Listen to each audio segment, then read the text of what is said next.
이 시간 우리에게 주시는 하나님의 말씀 공독해 드립니다. 구약 창세기 1장 1절에서 5절의 말씀,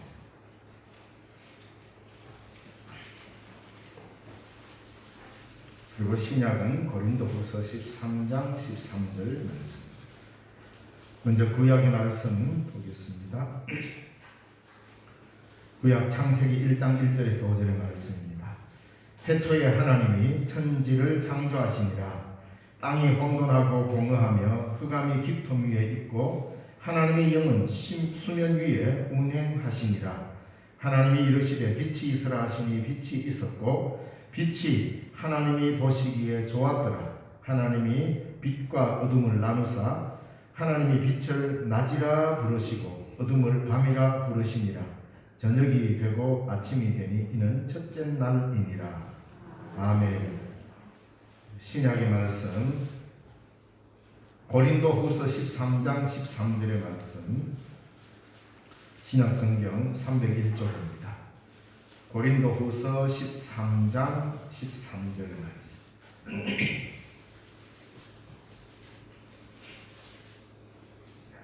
봉독해 드리겠습니다. 주 예수 그리스도의 은혜와 하나님의 사랑과 성령의 교통하심이 너희 무리와 함께 있을지어다. 아멘.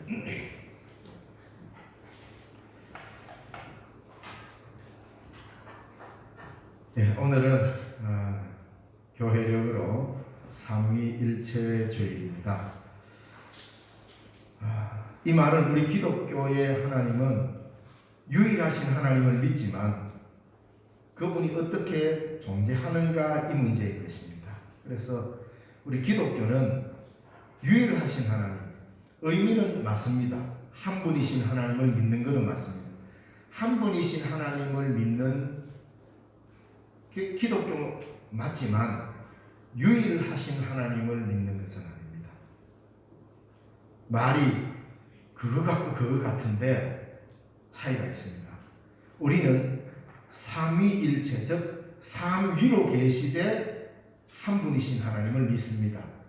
그렇기 때문에 유일하신 하나님, 단 한 분이신 그 하나님, 성부 하나님만 하나님으로 믿는 그런 종교가 아닙니다.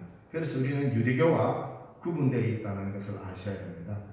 우리 기독교는 유일하신 하나님을 믿는 것을 유대교에서 유일한 하나님을 그들이 믿었던 것을 우리는 예수 그리스도를 통하여서 하나님을 실제로 목도했다는 것을 고백하는 사람입니다.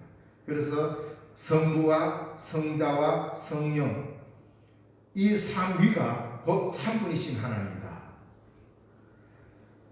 이 존재 방식을 설명하는 것이, 왜냐하면 우리 인간에게는 어울리지 않는 말이기 때문에 아무리 고급진 언어로 설명을 해도 삼위일체를 완벽하게 이해할 수 있을 만큼 우리가 이해하기가 어렵다. 그래서 성경에 나타난 가장 큰 신비 가운데 하나는 하나님이 삼위로 계시지만 그분은 한 분이신 하나님이시고 한 분이신 이 하나님이 바로 삼위로 계신다. 이 이야기입니다. 그래서 이것은 우리가 이해하려고 이걸 설명하기 위해서 갖가지 방법을 동원한다고 되는 게 아니라 성경이 우리에게 제시해 주는 가장 깊고 오묘한 계시가 삼위일체 계시입니다. 아마도 삼위일체에 대해서는 설교도 제가 몇 번이나 한 기억이 나고, 또 우리 신학 있는 묵상을 오후에 이렇게 공부를 하면서 수년이 지났지만 삼위일체론에 대해서 또 공부도 한 기억이 있습니다. 그래서 우리 기독교는 그냥 단순히 한 분이신 하나님, 전체적으로는 맞는 말입니다. 왜? 성경 전체가 한 분 하나씩, 한 분이신 하나님, 주도 하나요, 믿음도 하나요, 하나님도 한 분이시라니까 한 분 하나님을 믿지만 성경에도 삼위일체라는 말은 나오지 않습니다. 삼위일체라는 이 문구는 성경에 나오지 않지만 창세기부터 계시록까지 전체의 성경을 읽어보면 성경 전체는 이 삼위일체에 관한 증언들이 굉장히 풍부하게 들어있습니다. 단 단으로만 삼위일체라는 말이 없는 겁니다. 그래서 이것은 신앙의 눈으로 발견해야만이 볼 수가 있는 언어이기 때문입니다. 삼위일체라는 이 말로 우리가 하나님을 다 표현할 수 있는 것은 아닙니다. 이 말 말고는 하나님에 대해 달리 표현할 수도 없고 삼위일체라는 말 자체가 하나님의 가장 깊은 신비이기도 합니다. 인간은 이런 방식으로 존재할 수가 없습니다. 하나님만 이렇게 존재할 수 있기 때문입니다. 이것을 인간의 언어로 완벽하게 설명을 해야만 믿어지는 게 아닙니다. 믿음이 먼저 오면 이것이 믿어집니다. 그래서 삼위일체 교리는 물론 합리적으로 신학하는 사람들은 이것을 해명해내고 어떻게든 이것을 합리적으로 해명을 해야 되는 작업을 해야 되겠지만 그러나 삼위일체라는 것 자체가 믿음 없이는 받아들일 수 없는 교리가 되어 있습니다. 왜냐하면 예수 그리스도가 곧 하나님이시다라는 고백이 없으면 삼위일체가 성립이 안 되기 때문입니다. 예수님이 곧 하나님이 자신이다라는 이 고백이 나와야 삼위일체 교리를 이야기할 수 있습니다. 그래서 예수를 믿지 않고는 삼위일체 교리에 대해서 아무리 설명을 해도 이해할 수 없게 되어 있습니다. 이런 말이죠. 즉 세 분이어야만 한 분이시고 하나님의 존재를 세 분이어야만 한 분 하나님이 되고 그리고 각각의 위격인 즉 성부와 성자와 성령 각각의 성부 하나님, 성자 하나님, 성령 하나님 이 각각 그 자체로 3분의 1이 아니라 완전하신 분으로 존재합니다. 그러니까 이해하려니까 딱 머리 좀 복잡네 이런 생각을 했습니다. 하나님은 반드시 세 분이어야 한 분입니다. 이 말 자체도 이해하기를 그러나 삼위로 계시지 않으면 온전한 하나님이 아니기 때문입니다. 삼위로 계시는 즉 세 분이어야 완전한 한 분이시고 그렇다고 해서 각각의 하나님은 부족한 분이 아니라 각각의 하나님은 또 그 각각으로서 완전하신 분으로 존재합니다. 그래서 각위격은 하나의 3분의 1씩이 아닙니다. 성부 3분의 1, 성자 3분의 1, 성령 3분의 1 이래가 탁 더해져 가지고 하나가 되는 게 아니라 각각은 각각으로서 온전하고 완전하게 존재하시지만 이 셋이 또 하나 됐다 이 말입니다. 이런 존재 방식은 인간에게는 찾을 수가 없습니다. 그러니까 이 신비한 것을 교부들은 이걸 해명해내기 위해서 엄청나게 노력을 했고 신학 작업을 해왔습니다. 하나님을 향한 삼위일체적 고백은 하나님의 신비를 경험한 자들만이 할 수 있는 것입니다. 그래서 삼위일체라는 말은 신앙 고백적인 언어이지 과학적으로 증명해낼 수 있는 언어가 아닙니다. 왜? 과학을 훨씬 넘어서는 영역에 있는 언어이기 때문입니다. 기독교 초기의 많은 교부들이 삼위일체론을 설명하기 위해서 많은 시도를 했고요. 여기서 이 삼위일체론을 설명하는 과정에서 수많은 이단들이 나와버렸습니다. 자기가 편한 방식으로 이해하고 자기 편한 방식으로 삼위일체를 설명하다 보니까 많은 이단들이 나오는데 한국교회가 바로 이 대표적 이단을 한국교회는 아무런 스스로 그리낌 없이 교회에서 그냥 아주 쉽게 이야기하는 게 있습니다. 그게 뭐냐면 좀 어쩔 수 없이 신학적인 용어다 보니까 양태론이라는 말이 있습니다. 양태론적 이단입니다. 제가 늘 자주 설명하는 것 중에 하나죠. 삼위일체론을 나는 여기 오는 목사입니다. 오늘 주일날 란예배 인도하니까 여기 오는 목사. 집에 가면 아버지도 되고 아내에게는 남편도 됩니다. 그래서 아내와 마주할 때는 남편으로서 자식과 마주할 때는 아버지로서 교회에서 여러분을 맞이할 때는 목사로서 근데 나 한 사람이거든요. 박정호라는 한 사람이 교회 오면 목사요, 집에 가면 아버지요, 부인과 있으면 남편이요. 바로 이게 삼위일체야. 하나님이 이렇게 계십니다. 아마 이런 이야기 많이 들어보셨을 것입니다. 근데 이 이단의 가르침입니다. 왜냐하면 이래 되면 군주신론으로 빠진다라고 이야기했거든요. 뭐냐면 한 분 하나님이 때에 따라서 맞는 가면을 양태를 딱 뒤집어 쓰고 여기 가서는 목사의 칼을 쓰고 쫙 하다가 집에 가서는 아버지의 가면을 쓰고 막 아버지 역할을 했다가 부인하고는 남편의 가면을 쓰고 남편의 역할을 다 하는 고대 시대의 연극이 굉장히 유행했잖아요. 그러니까 그 연극할 때 1인 3역, 1인 3역 하는 이런 연극이 많았습니다. 고대에는. 로마 시대 이런데 와가 막 연극하는데 아버지를 막 연기했다가 싹 무대 뒤로 들어갔다가 나올 때는 가면을 아들 얼굴로 싹 바꿔 나가서는 막 아들 연기하고 또 이따 싹 들어갔다는 남편의 얼굴로 싹 나가 남편 연기하고 알고 보면 본질은 맨 그 하나였어요. 하나가 세 가지 모양을 살짝 바꿔서 나왔다. 그럴듯한 설명 같지만 이게 굉장히 위험한 거예요. 하나님은 모노, 즉 한 분이 모양만 바꿨다 뿐이다. 그러니까 성부에 있어서 성부의 본질이 나타나지만 성자의 본질은 사라지고 성령의 본질도 사라지고 그 과면만 살짝 바꿔서 나왔기 때문에 한 개역이 뭡니까? 섞여 있는 것이 되는 거죠. 그래서 삼위일체 논쟁이 굉장히 격렬하게 교회사 논쟁에서 있었던 것입니다. 이러다 보니까 우리가 이 양태론에 의해서 생겨난 시대 구분도 어떻게 생겨났습니까? 구약시대를 성부시대, 예수님이 계셨던 시대를 성자시대, 지금은 성령시대다. 이래서 영성을 강조. 이것도 이단에서 나온 교리입니다. 아무 거리낌 없이 우리가 이걸 정통 교리인 것처럼 막 받아들이잖아요. 그래서 구약시대는 성부의 시대다. 들어보면 맞거든요. 왜? 구약에는 예수님에 관해서 직접 언급도 없고 뭐 그렇잖아요. 그래서 구약은 성부시대, 예수님은 이 땅에 오신 때 신약은 예수님 시대, 이제는 드디어 성령의 시대다 이러면서 영성을 막 해야 된다 이런 사람들이 주로 이런 말을 많이 하는데 그 여러분 양태론적 군주신문에서 나온 초대교회 이단으로 정제된 굉장히 무서운 이단으로 정제된 이단의 가르침입니다. 그런데 이것을 세대주의로 탁탁탁 시대를 나누어가지고 가리키면서 마치 지금은 막 성령이 막 폭발적으로 내는 또 성경 구절도 기가 막히게 그렇게 또 끌어들여요. 그러니까 우리 시대가 마치 요엘이 예언한 막 하나님의 영이 막 부어져가지고 막 예언도 하고 이래서 시대를 구분해버립니다. 그건 옳지 않습니다. 굉장히 위험한 교리입니다.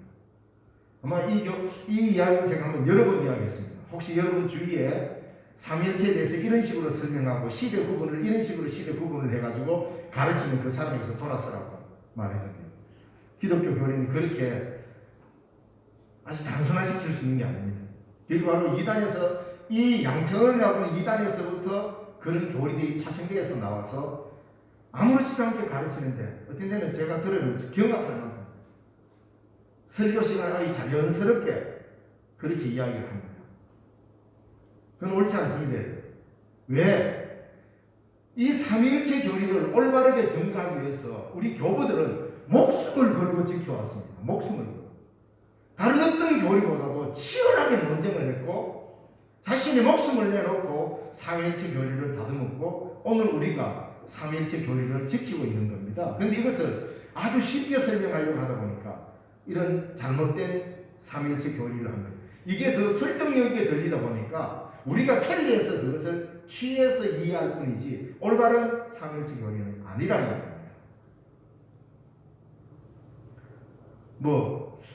나 지금까지 그래 들어왔는데 이상하네 이래 생각했습니까?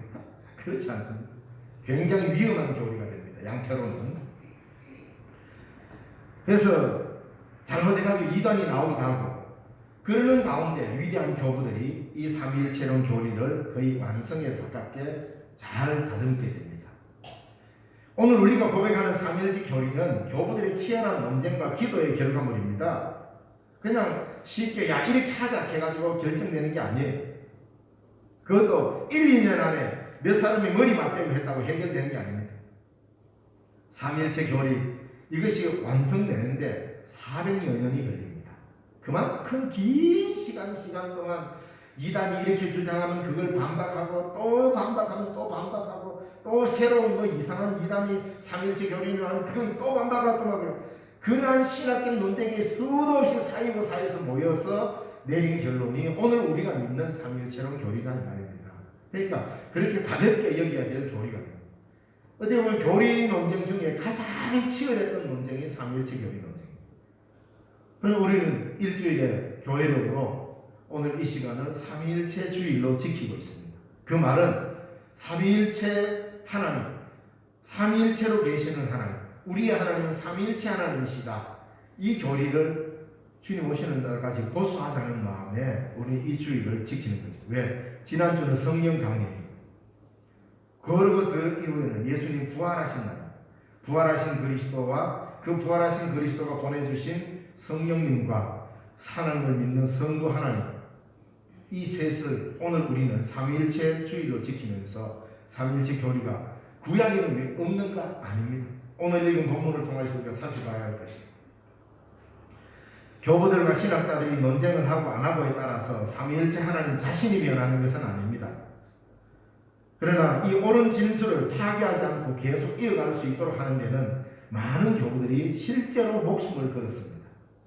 그래서 삼위일체 교리를 올바로 증거하려고 하다가 목숨을 잃기도 하고, 때로는 정통 교리가 분명히 있는데도 이단들이 삼위일체 교리를 회파하려고 하다가 죽음을 당하기도 하고 있습니다. 그만큼 심각한 논쟁이 있었다는 거죠. 삼위일체로 계신 하나님에 관하여 더 깊이 있게 이해하려면 조금은 우리가 수고로운 과정을 거쳐야 합니다. 가만히 앉아서 저절로 이해되는 교리는 없습니다. 모두가 다 여러분이 신학자가 될 필요는 없지만 신학은 누구에게나 열려져 있어야 되고, 평신도인 여러분들도 어느 정도의 신학적인 과정 공부를 해나가야 합니다. 신학은 꼭 목회자나 신학생만의 전유물이 아닙니다. 평신도도 반드시 평신도에게 맞는 신학을 해나가야죠. 그래서 우리 교회가 오후 예배 때에 신학이 있는 묵상 공부를 계속하는 이유가 거기 있습니다. 여러분, 신천지를 왜 우리가 겁내야 됩니까? 난 이게 제일 못마땅합니다. 아니, 정통이 비정통인 이단들이 아이고 저기 정통이 온다 이라고 금내가 도망가야 되는 거 아닙니까? 정의 부대가 이상한 부대가 오면 오히려 그들이 겁내야 되는 거 아니에요? 근데 이게 바뀌어 있잖아요. 뭐 이상하지 않습니까? 구도가. 아이고 큰일 났다. 이단이 온다고. 우리가 벌벌 떨고 겁내잖아요. 왜? 우리가 정통이에요. 우리가 정의 부대예요. 우리가 정상인데 왜 우리가 두려워해야 돼요? 그 이유가 있습니다. 우리가 무장을 제대로 하지 않고 있기 때문에. 말만 정의 부대다. 명목적으로는 우리가 정의 부대지만 정의 부대에 맞는 훈련과 무장이 안 돼 있기 때문입니다. 그런데 바깥에 있는 흔히 말하는 외인 부대죠. 정식 부대도 아닌데 사이비 부대인데 워낙 자기들은 갖고 있는 틀을 갖고 단단하게 무장을 하고 들어오니까 정의 부대인 정식 부대인 우리가 도로 겁을 내고 있어요. 우리가 신학으로 무장해야 됩니다. 그래서 우리가 어느 정도 선에서만이라도 신학적인 무장을 하면 실제로 이단들 여기 발붙일 이유가 없습니다. 못 들어옵니다. 딱 드러나버리는데. 그래서 우리도 물론 오후 예배 시간에 공부를 하고 합니다. 삼위일체에 대한 교리는 오래전에 배웠을 겁니다. 그러나 수시로 제가 말씀을 드렸지만 신학 있는 묵상 2번 7가에 보면 삼위일체 교리에 대해서 왜 하나님은 한 분이신데 세 분으로 계시는가 이런 제목으로 나와서 여러분 공부하신 분도 있고 필요하면 거기 참 잘 정리가 되어 있습니다. 그래서 우리가 계속 오후 예배 때에 이런 신학적인 평신도 신학을 계속 훈련하며 공부를 해 나가야 우리는 하나님이 부리실 이 시대에 올바른 군인으로 십자가의 군병으로 제대로 싸울 수가 있습니다. 아무리 정예 부대라도 무장하지 않으면 적군과 싸울 수 없습니다. 그래서 필요한 것이죠. 오늘 삼위일체이신 하나님께서 가장 먼저 하신 일이 뭔가? 삼위일체 되신 하나님이 가장 먼저 이 땅에서 하신 일이 뭔가? 이걸 우리가 알아야 됩니다. 그리고 그 일의 의미가 무엇인지를 들어야 합니다. 그래서 창세기 1장 1절에서 5절의 말씀을 오늘 본문으로 여러분과 함께 읽었습니다. 맨 먼저 창세기 1장 1절을 딱 펴면 태초에 하나님이 천지를 창조하시니라 그랬습니다. 이걸 우리는 이렇게 생각합니다. 성부 하나님이 창조하셨다 이렇게 생각합니다. 성경은 그렇게 말하지 않습니다. 태초에 하나님이 천지를 창조하시니라. 왜? 삼위일체이신 하나님은 온 우주의 주인이십니다. 하나님의 주권을 세워나가십니다. 창조를 통해서. 다시 말하면 하나님 없이는 이 세상에 그 어떤 것도 존재할 수가 없다 이 말입니다. 태초에 하나님이 천지를 창조하시니라는 이 말은 와따 하나님 기가 막히게 만들었네, 감탄사를 유발하라고 한 게 아니고 우리 인간을 들여다보라는 겁니다. 태초에 하나님이 천지를 창조하신 이 말 속에는 하나님 없이는 모든 것이 무가 되고 없다 이 말입니다. 하나님이 계셨기 때문에 그분의 창조로 통하여서 오늘 이 세상의 모든 피조물이라는 것이 존재하게 되었다. 그 말로 이 성경을 지금 창세기 1장 1절을 읽는 바로 너는 하나님 없이 된 자가 아니다 이 말입니다. 그걸 시작해서 성경을 읽어내려가요. 내가 주체가 되가 아따 하나님 세상 참 멋지게 아름답게 기가 막히게 만드셨네요, 감사합니다, 이런 말 하라는 게 아니에요. 그것보다 더 근원적인 거예요. 태초에 하나님이 천지를 창조하십니다. 하나님의 창조의 영역을 벗어난 존재는 그 어디에도 없다. 가장 구체적으로 바로 이 성경을 지금 읽고 있는 너 자신은 곧 하나님의 창조의 범위를 벗어나지 않는 존재다. 하나님의 창조에 의하여 시작된 존재다. 그래서 내 근원이 뭐냐? 하나님이라는 겁니다. 이걸 이야기합니다. 하나님 없이는 이 천지도 없다는 거 아닙니까? 구체적으로 말해서 지금 나라는 존재도 하나님 없이는 없다는 말입니다. 하나님 없어, 하나님 없어. 우리가 아무리 이야기한다 해서 그 하나님이 없어지는 게 아닙니다. 바로 나라는 존재는 하나님으로부터 말미암았다. 이 말씀은 우주 만물에 대한 과학적 답변이 아닙니다. 과학의 물음을 넘어서는 의미를 묻는 물음입니다. 창세기의 이 첫 번 선언을 새겨 넣지 않으면 인간은 자신의 고향을 잃어버리는 것이고 자신의 주인을 잃어버리는 것입니다. 바로 혼돈과 흑암의 깊음 위에 던져지는 존재가 되어버린다 이 말입니다. 모든 인간은 하나님으로부터만 자기됨을 알게 됩니다. 왜? 나는 하나님이 만든 피조물이구나. 이 인식에서부터 인간은 자기 자신을 찾아 나가게 되어 있습니다. 그렇지 않으면 오늘 이어서 나오는 본문, 땅이 혼돈하고 공함이 흑암이 깊음 위에 있고, 바로 이 흑암과 깊음 속으로, 혼돈 속으로 결국 인간은 빠져들어갈 수밖에 없는 겁니다. 2절 말씀에 땅이 혼돈하고 공함이 흑암이 깊음 위에 있고 하나님의 영은 수면에 운행하십니다. 혼돈과 공허와 흑암과 깊음, 이 네 단어는 오늘 우리가 눈으로 보고 이해하는 정도의 문자적 의미가 아닙니다. 이거 깜깜했구나, 앞이 안 보였구나, 이 정도 차원이 아닙니다. 이 말들은 하나님의 개입이 없는 상태, 즉 주인을 잃어버린 인간의 상태, 우주 만물이 하나님이 없는 상태가 당하는 없음, 무라는 의미, 이 의미를 전하고자 하는 언어적 표현입니다. 하나님이 개입하지 않고 하나님이 없을 때, 하나님이 개입하지 않는 것, 그 인간이 떨어지는 이 나라에 하나님이 개입하지 않으면 이 세상은 어떻게 되느냐라는 말입니다. 결국 혼돈과 공허와 깊음 속으로 빠져버린다.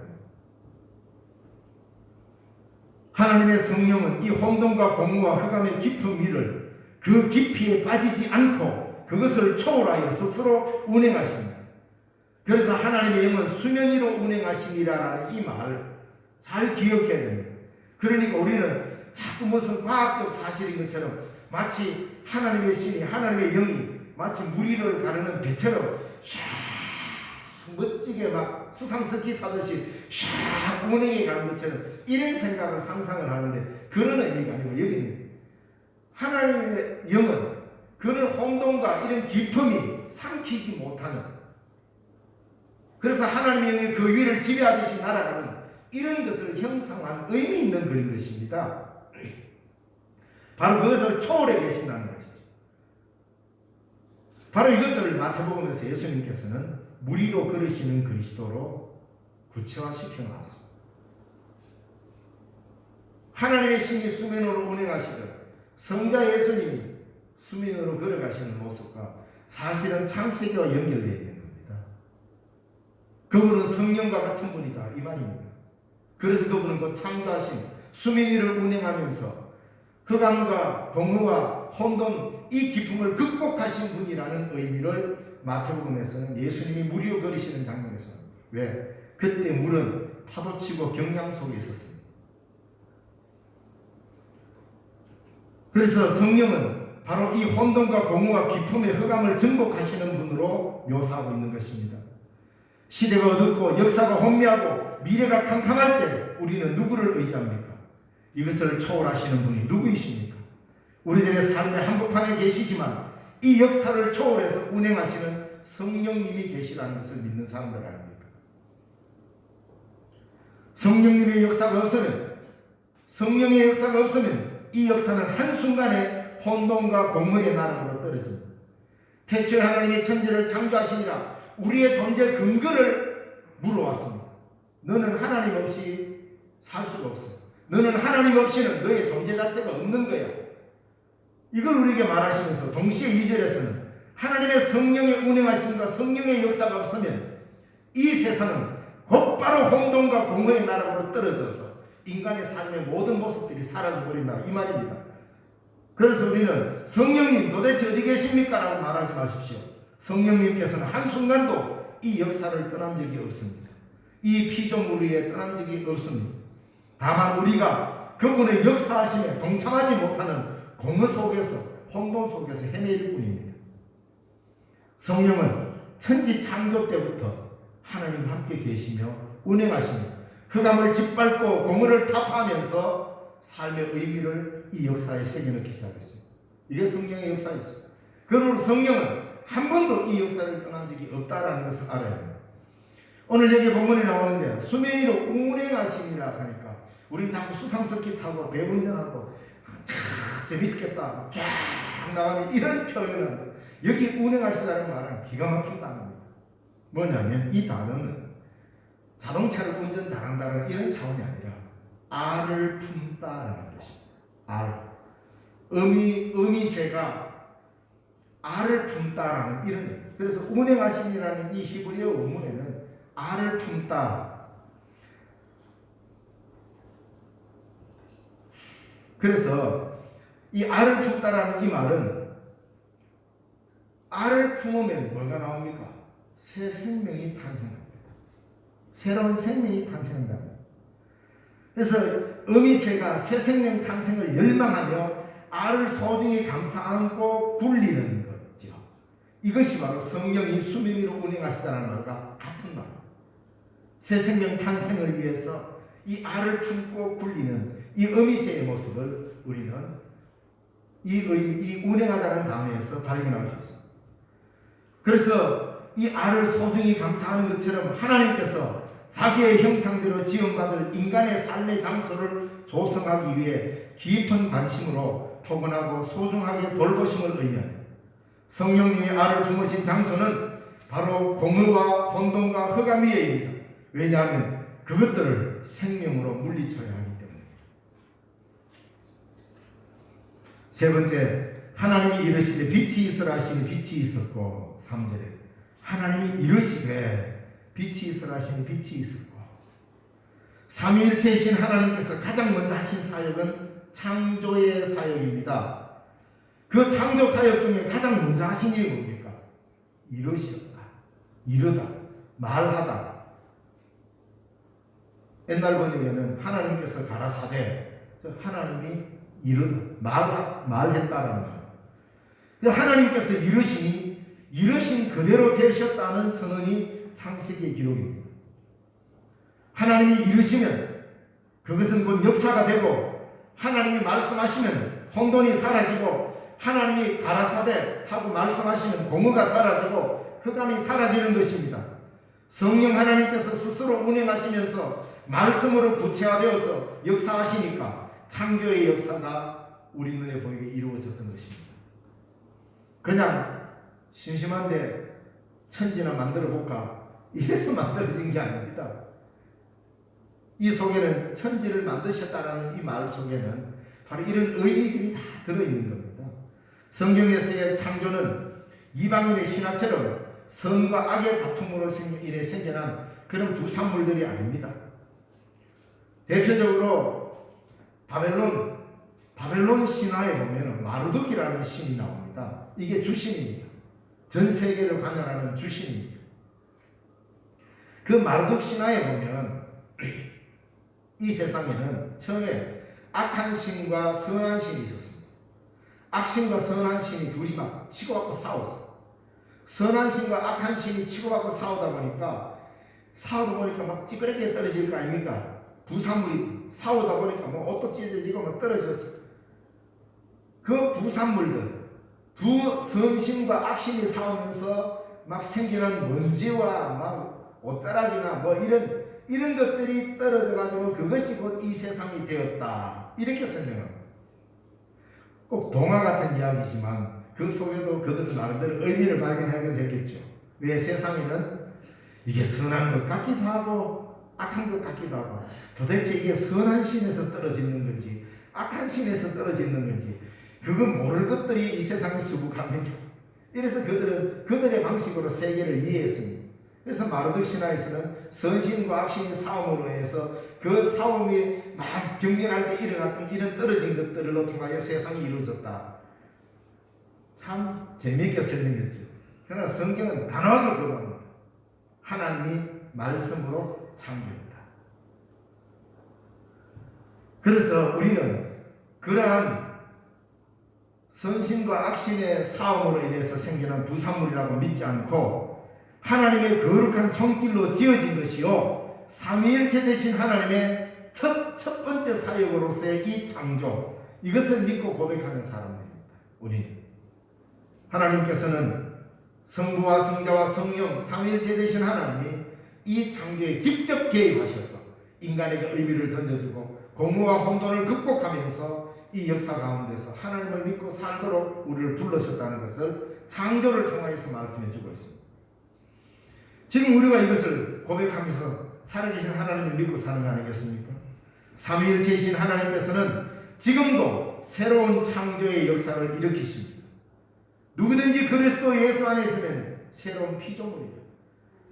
하나님이 첫 창조를 완성해 두셨고 이제 바로 그 첫 창조의 의미를 되살려서 그리스도 예수 안으로 우리가 지어짐을 받을 때 우리는 이 세상 한가운데서 그리스도의 말씀으로 은혜로 새로운 피조물로 만들어져 가는 것입니다. 예수 안에 있습니다. 이것을 선언했잖아요. 누구든지 그리스도 예수 안에 있으면 새로운 피조물이라 되어가는 과정들을 정밀하게 다듬지 않았습니다. 누구든지 예수 안에 있으면 새로운 피조물입니다. 하나님이 태초에 천지를 창조하시니라. 얼마나 간단한 선언을 합니까? 태초에 하나님이 천지를 창조하시니라. 이 한마디 말 속에 큰 의미가 있듯이 오늘 똑같습니다. 누구든지 그리스도 예수 안에 있으면 새로운 피조물이다. 똑같습니다. 간단하지만 그것은 우리의 삶에 모든 의미가 들어있다는 것을 아셔야 합니다. 그러면은 하나님께서 이르시되 빛이 있으라 하시네. 이 이르신 말씀, 그때 하나님께서 이르실 때에 말씀으로 이르셨습니다. 말씀으로 이르실 때 그 말씀이 바로 누구냐? 그 말씀이 곧 예수 그리스도라 이 말입니다. 그래서 예수 그리스도를 뭡니까? 말씀이신 하나님. 우리는 예수님을 말씀이신 하나님, 우리에게 이르시는 하나님으로 고백하죠. 창세기의 첫 문장에서부터 성부와 성자와 성령의 역사로 이 세상이 지어졌다라고 말씀하고 있고 그 이르신 말씀으로 오늘 우리는 새로운 피조물로 그리스도 안에서 살아가게 되는 것입니다.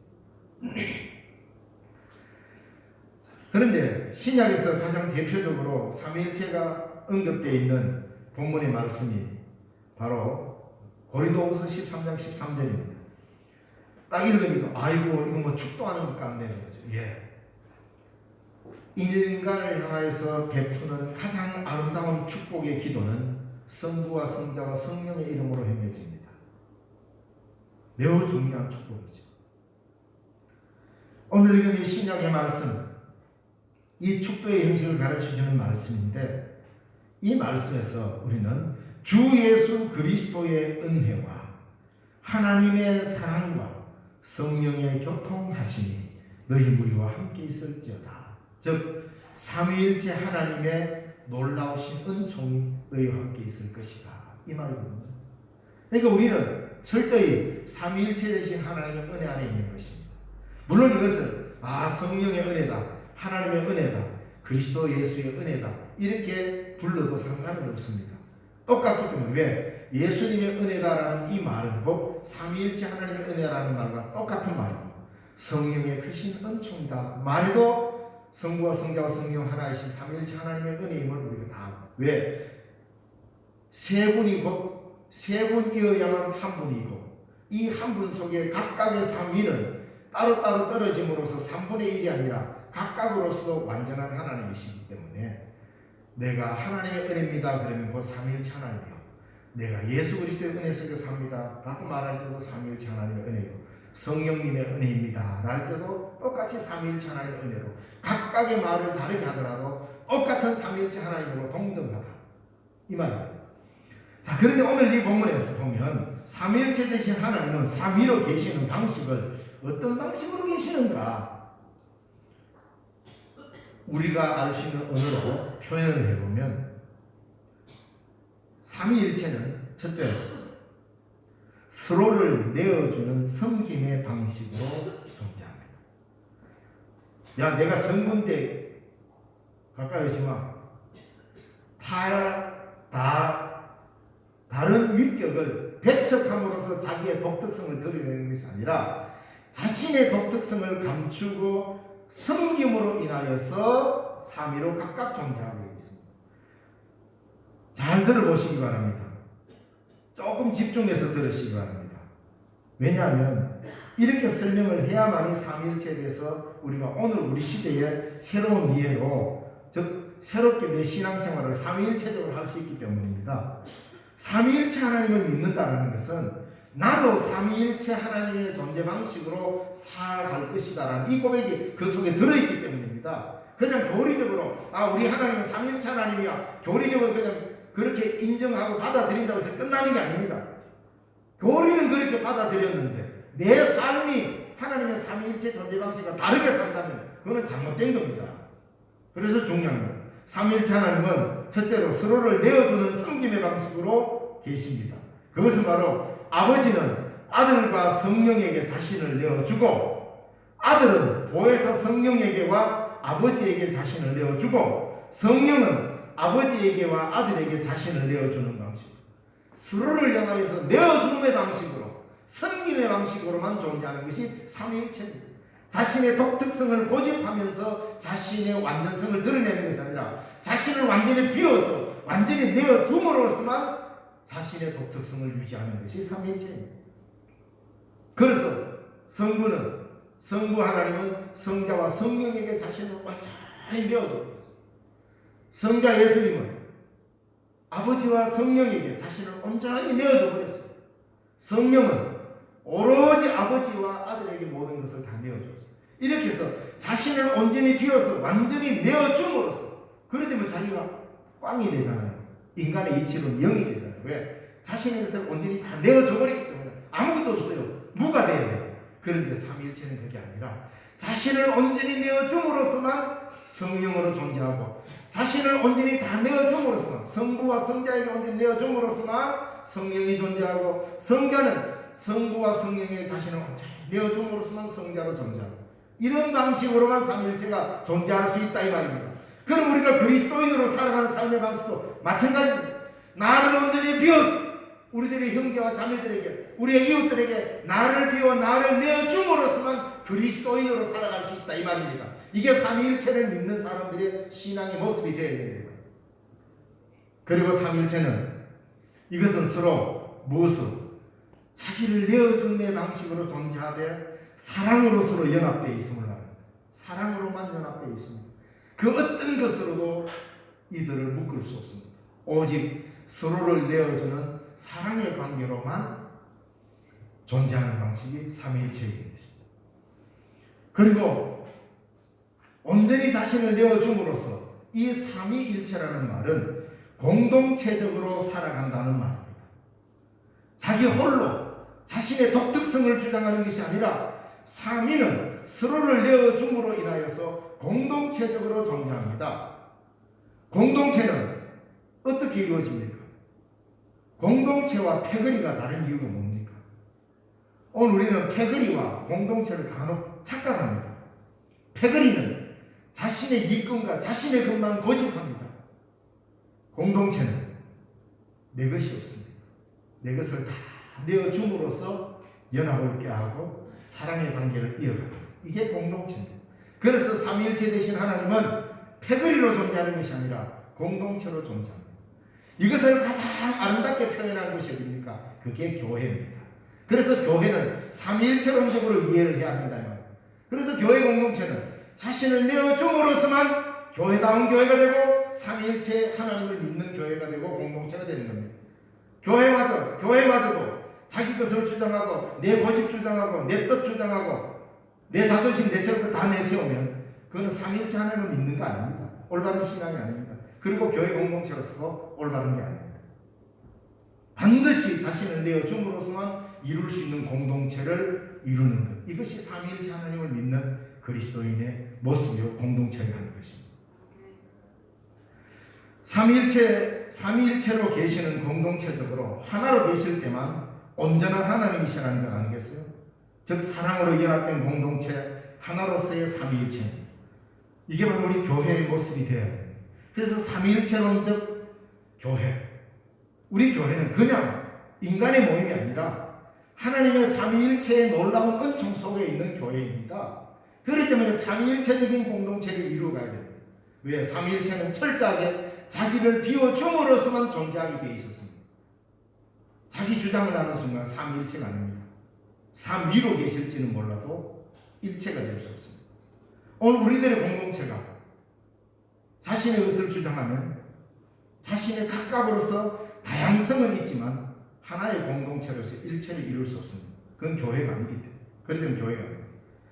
각각 자신의 주장을 내세우다가 아니라 스스로 자신을 비워 자신을 내어주는 방식으로 계시기에 우리가 삼위일체 하나님을 믿는다면 하나님이 계시는 그 방식으로 우리도 사랑 안에서 공동체적으로 서로를 향하여 자신을 내어주는 방식으로만 살아갈 때 비로소 우리는 참 하나님을 믿는 그리스도인이 되는 것입니다. 그래서 삼위일체 교리는 단순히 어렵고 이해하기 힘든 것이 아니라 삼위일체 교리는 우리의 삶을 구체화시키는 교리입니다. 내가 어떻게 살아가는지를 하나님의 존재 방식으로 내가 배우는 겁니다. 그러므로 삼위일체 교리는 어렵고 이해하기 힘든 교리라 해서 그냥 저 선반 위에 올려놓을 교리가 아니라 내 삶의 한가운데에서 구체적으로 실천해야 될 교리입니다. 하나님의 성령의 놀라운 역사는 이 역사의 어둠과 혼돈과 공허를 정복하고 새 생명의 탄생을 하나님의 말씀이 이룰 수 있도록 이 길을 닦아나가는 성령의 역사입니다. 이 역사에 동참하면서 우리가 살아간다면 공동체적으로 살아야 합니다. 자신을 내어주면서 살아야 합니다. 이것이 그리스도인의 삶의 길입니다. 이 길 아니면 하나님을 닮아갈 수 있는 길이 그 어디에도 없습니다. 자신을 내어주지 않고는 그 어떤 공동체도 그 순간 패거리가 되어버립니다. 하나님께서 이 땅의 교회를 공동체로 세우셨지 믿는 사람들끼리 잘 똘똘 뭉쳐서 자기들끼리만 살아가는 패거리로 부르신 게 아닙니다. 삼위일체 하나님을 믿는다면 우리 이 교회는 공동체로 부릅니다. 그런데 종교가 패거리로 전락하면 얼마나 위험한지 세상의 전쟁사를 연구하고는 나옵니다. 세상에 일어나는 각가지 많은 전쟁 가운데 이 종교 전쟁이 일어난 이유가 뭡니까? 삼위일체적으로 자신들의 공동체를 만들지 않고 패거리화시켰기 때문입니다. 여기에 정면으로 나서는 사람들이 누굽니까? 삼위일체 하나님을 믿는 그리스도입니다. 서로를 내어주고 사랑의 관계로 연합해 아름다운 공동체를 이루는 것. 이게 궁극적으로 이루는 자리가 아닙니까? 이게 하나님의 나라란 말입니다. 하나님의 나라에서는 삼위일체 되신 하나님을 온몸으로 경험하며 그 삼위일체 되신 하나님과 하나된 연합된 우리 자신들이 그곳에 살게 될 것입니다. 여기가 천국이고 거기가 하나님의 나라입니다. 바로 그 나라를 지향하며 살아가는 우리는 삼위일체적 삶을 삼위일체 되신 하나님의 삶을 우리가 함께 살아가야 합니다. 비록 불완전하고 힘들고 어렵지만 여전히 성령은 흑암과 공허와 혼돈의 수민들을 운행하시면서 우리를 품고 계십니다. 그분을 의지하면서 하나님이 기뻐하시는 세상을 만들어가야 할 것입니다. 기도하겠습니다. 살아계신 하나님 아버지 은혜를 감사드립니다. 오늘도 주의 은혜 가운데 저희들을 부르시고 말씀으로 하나 되게 하신 주님 감사합니다. 성부와 성자와 성령 하나님 우리의 하나님이 계심을 믿습니다. 온전히 삼위일체 하나님의 계시는 방식으로 우리도 그렇게 살아갈 수 있도록 서로를 향하여 철저히 내어줌으로써만 내가 존재할 수 있다는 이 믿음의 방식을 잊지 않게 하여 주옵소서. 그리고 이 방식으로만 이 어둠의 역사를 물리치고 혼돈의 역사를 물리치고 하나님의 나라를 이루어갈 수 있도록 도와주옵소서. 예수님 이름으로 기도드리옵나이다. 아멘.